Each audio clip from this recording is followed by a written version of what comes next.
Turizmi kulturor në Shqipëri po përjeton një rritje të ndjeshme, duke u shndëruar në një nga shtyllat kryesore të zhvillimit të sektorit turistik në vend. Ministri i Turizmit, Kulturës dhe Sportit, Blendi Gonxha, ka bërë publike shifrat më të fundit, të cilat tregojnë një interes gjithnjë në rritje si nga vizitorët vendas, ashtu edhe nga turistët e huaj për pasuritë kulturore dhe historike të Shqipërisë. Sipas të dhënave zyrtare, gjatë tremujorit të parë të vitit 2026, është regjistruar një rritje mbresëlënëse prej 81% e numrit të vizitorëve, krahasuar me të njëjtën periudhë të vitit 2023.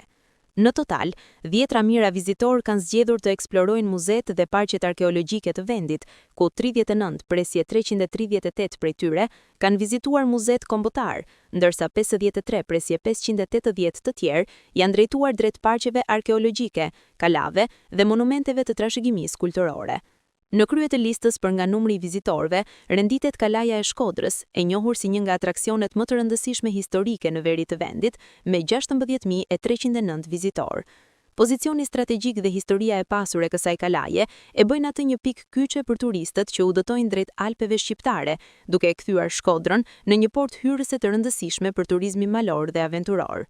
Një tjetër destinacion shumë i frekuentuar mbetet Muzeu Kombëtar Gjergj Kastrioti Skanderbeu, i cili ka mirëpritur 14.924 vizitorë gjatë kësaj periudhe. I vendosur në qytetin historik të Krujës, muzeu është një simbol i identitetit kombëtar dhe një ndalesë e domosdoshme për çdo turist që dëshiron të njohë më nga afër figurën e heroit kombëtar.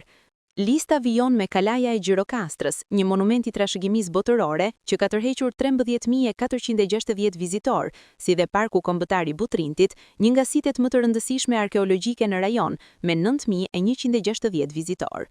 Ndërkohë, edhe shtëpia me gjethe, muzeu i njohur për historinë e përgjimeve gjatë regjimit komunist, vijon të zgjojë interes të madh, duke regjistruar 8.957 vizitorë.